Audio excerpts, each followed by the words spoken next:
everybody doing tonight? I feel really bad because everybody's getting married and my topic is actually going in the other direction. I'm up here to let a little my own life out. I'm recently going through a divorce. I'm sorry to tell you this, but it happens to the best of us, I guess. Starts off the normal way, you start off, you notice little things in your life are changing. My biggest clue was the fact that along the way, my wife stopped wearing cute underwear. And I was like, all of a sudden, I'm like, it must be a bad economy if all of the thong makers are going out of business. And I'm like, this isn't a good sign. So, you're still sleeping in the same bed and everything's going all right. You're like, something's got to be right, something's got to be wrong. And then you realize, you're sleeping on opposite ends of the same bed. And, things are just getting worse and worse and worse. And you start to realize you're starting to let a little bit of meanness out of yourself.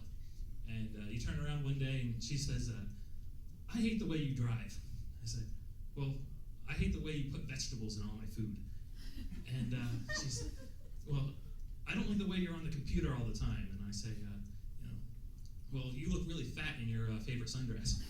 And she turns around and she's like, you're only the 13th biggest penis I've ever slept with. And I said, well, that's not bad. It actually keeps me in the top 50% then, right?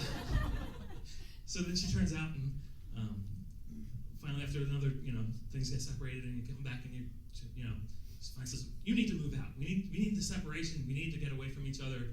We'll restart a fresh life. Life goes on and, start figuring that life out and you're like, this isn't going to go back together again. We're really done. So that's when I realized I can get really, really mean about things. I knew she was like maybe seeing somebody else and there's something else going on in the background and she's being really secretive about her life all of a sudden. And I'm like, you know what? If I'm not getting any, why should he be getting any? So I sent her an email, the good one, where you tell her all of her favorite song lyrics and we were meant to be together forever. And I'm typing the whole thing thinking, I should write for Hallmark. I even finish it with the line, sometimes you have to take a step backwards to see that you're on the right path. And I send it, and I'm like, man, that was good. This is really going to touch her in some way. I didn't mean shit out of it, but it was good. And the first day I'm thinking, oh, she's really stewing over this. She's really got to be eating her up. That I can really deep down touch her that way, and touch her soul again. And then she didn't reply the second day, and I'm thinking, wow, maybe she's taking this serious. Maybe there's a chance for makeup sex out of all of this. Something decent actually happened out of all this. And I'm like, all right, well, that's not too bad. Third day happens, and I'm like, she took it serious. She's gonna want to make up. I was almost free. This isn't right. No, I was almost out. She's gonna drag me back in. What am I gonna do? Holy crap.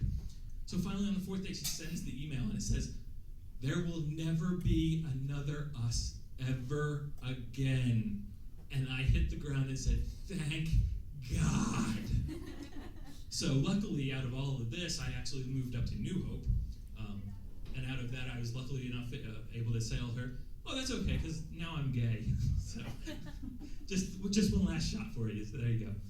Thank you very much. That's my time.